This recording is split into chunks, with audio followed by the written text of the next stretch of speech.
התקן אלמוג ליציקה, אטם מודולרי חרושתי לכבלים ותשתיות. התקן אלמוג הוא איתום מודולרי חרושתי לכבלים ותשתיות בשלב היציקה במרחבים מוגנים, מאושר פיקוד העורף.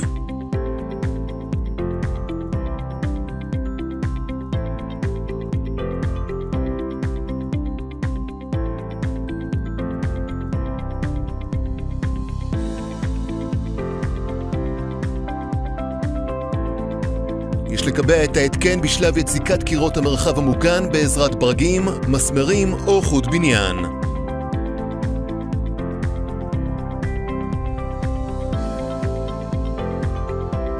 יש למשוך את המעריך הטלסקופי בהתאם לעובי היציקה, 200 עד 400 מילימטר. יש לסגור את קירות המרחב המוגן וליצוק בטון.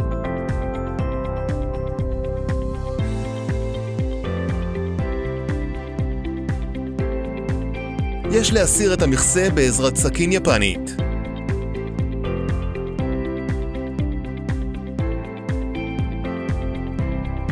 שחררו מעט את הברגים.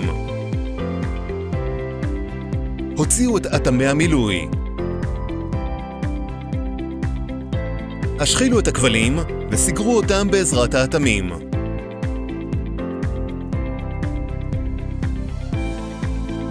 חזקו את הברגים לאטימה מוחלטת. החזירו את המכסה כהכנה לטיח וצבע.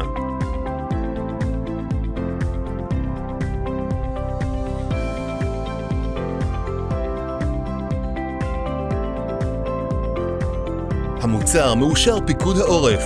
המוצר נבדק במכון התקנים. קיים בקוטר 2 עד 8 צול לעובי קיר עד 400 מילימטר. מיקום ההתקנה בהתאם לתוכנית מאושרת.